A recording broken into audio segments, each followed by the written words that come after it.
स्वागत है आपका हमारे इस चैनल पे। मैं मुनमुन श्रीवास्तव आपका हार्दिक अभिनंदन करता हूं। आज हम हैं इंसो कार्यालय पे और हमारे साथ हैं इंसो के दिल्ली स्टेट प्रेसिडेंट अंकुर धामा।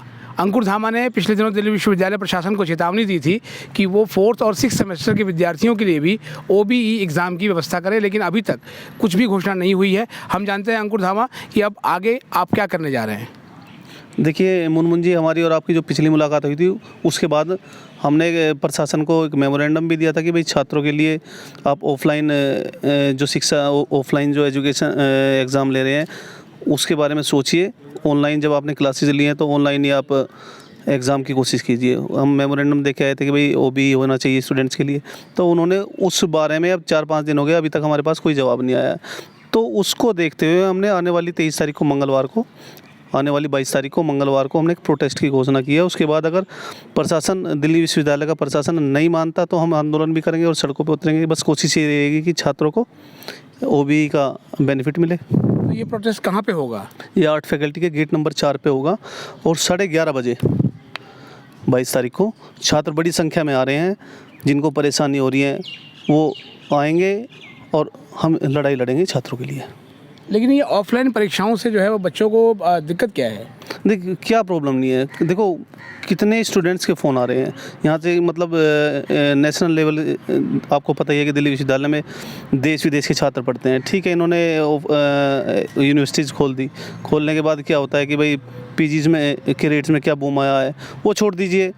क्या नाम है, इंटरनेशनल स्टूडेंट्स जैसे हमारे पड़ोसी देश हैं, घाना से, आपका बांग्लादेश से, तिब्बत से और ये अफ़गानिस्तान से, उन स्टूडेंट्स को वीज़ा मिलने में प्रॉब्लम हो रही है। एडमिशन तो उन्होंने ले लिया, दिल्ली यूनिवर्सिटी ने एडमिशन उनको दिया भी है। अब एग्ज़ाम के लिए उनको बोला जा रहा है कि हम ऑफलाइन एग्ज़ाम लेंगे।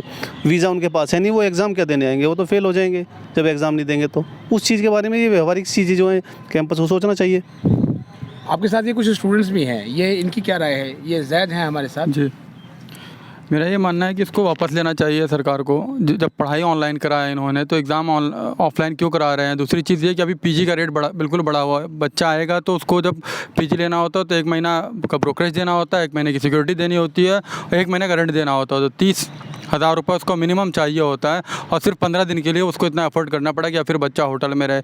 और फिर पूरे भारत से लोग पढ़ने आते हैं और विदेशों से भी आते हैं दिल्ली यूनिवर्सिटी में लोग पढ़ने के लिए, तो उनको आने जाने की बड़ी दिक्कत है। जब आपने पढ़ाई पूरी ऑनलाइन कराई, फ़ीस ऑनलाइन ले लिया हमसे, सारी ऑनलाइन के नाम पे ही सारा कुछ किया, तो एग्ज़ाम लेने के लिए ऑफलाइन क्यों कर रहे हो? मुझे जो इस तरीके से पता लगा कि जितने भी उस एरिया में लोग हैं, PG ऑनर्स, ब्रोकर, सबका ये एग्ज़ामिनेशन कंट्रोलर के पास जाके लोगों की पूरी मीटिंग हुई है। किसी तरीके से बच्चे वापस आएँ, जिनका रोजी रोटी बंद हो रखी है, उसको चलाना है दोबारा बड़े लेवल पे। बड़ा स्कैम है। अगर ये जब हम लोग बैठेंगे तो सामने आएगा किसी ना किसी के दबाव में हमारा वाइस चांसलर और एग्ज़ामिनेशन कंट्रोल काम कर रहा है और ये करने नहीं देंगे। हम लोग सड़क तक इसकी लड़ाई लड़ेंगे। सारे छात्र इकट्ठे हो रहे हैं, सारे संगठनों से हमारी बात चल रही है।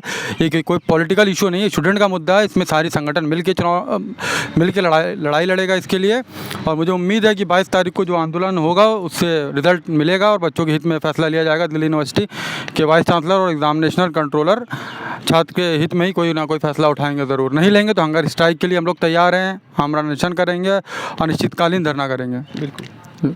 ये कुछ स्टूडेंट्स भी हैं हमारे साथ जो है वो, आप बताइए कि क्यों चाहते हैं आप OBE एग्ज़ाम? हम OBE इसलिए चाहते हैं क्योंकि हमारी 70% जो क्लासेस थी वो ऑनलाइन हुई हैं। तो हमारी क्लास ऑनलाइन हुई है तो एग्ज़ाम भी ऑनलाइन होनी चाहिए। ऑफलाइन का क्या मतलब है?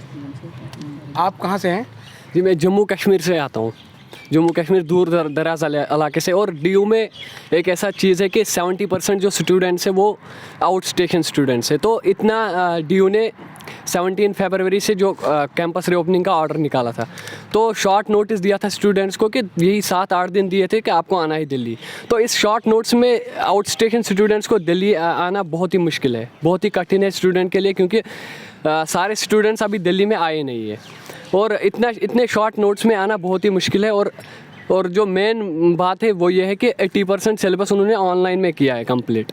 और अब DU ने रीओपनिंग का नोटिस निकाला था 17 फरवरी से। तो इतने शॉर्ट नोट्स में हम 20% सिलेबस जो है वो ऑफलाइन में कंप्लीट कराएंगे वो। और मतलब बच्चा कैसे अपेयर हो सकता है ऑफलाइन एग्ज़ाम में जब वो ऑनलाइन में पढ़ा हो? तो कैसे कर सकता है। और जैसा कि भैया ने भी बोला कि जो इधर रेंट एकोमोडेशन वगैरह उसकी भी प्रॉब्लम्स आ रही है, पीजी बहुत महंगे हो रहे हैं, बहुत सारी एक्सपेंसेस है यहाँ पे, तो ये बच्चों को बहुत सारी डिफ़िकल्टीज़ का सामना करना पड़ रहा है। तो इन्हीं चीज़ों को लेकर हम DU से मांग कर रहे हैं कि आप OBE को फिर इस सेमेस्टर में एटलीस्ट OBE दीजिए आप, क्योंकि बहुत सारी दिक्कत आ रही है स्टूडेंट्स को। लेकिन जब यूनिवर्सिटी रीओपन हुई थी तो उस समय ऐसी कोई मांग नहीं थी, अचानक ये मांग कहाँ से होने लग गई है? ये मांग इसलिए राइज़ हुई है कि जो जेन्युइन डिमांड्स है हमारी, जेन्युइन डिमांड क्या है कि मैं पहले भी बोल चुका हूँ कि जो हमारा 80% सिलेबस है वो तो उन्होंने करा दिया ऑनलाइन में कंप्लीट, और जो बचा हुआ कुछ सिलेबस है 20% वो अब ये करा रहे हैं ऑफलाइन में। तो कैसे ले सकते, जब 80% सिलेबस ऑनलाइन में कवर किया है तो ऑफलाइन एग्ज़ाम कैसे ले सकते हैं ये। और बाकी जो ऑड सेमेस्टर्स हैं उनका भी रीओपन हुआ सेम टाइम पे जब हमारा हुआ, उनकी भी उतनी 70-80% पढ़ाई ऑनलाइन में हुई, हमारी भी हुई ऑनलाइन में। तो उनको क्यों OBE दे रहे हैं और हमें क्यों नहीं दे रहे हैं, इस बात का जवाब भी जानना चाहते हैं हम।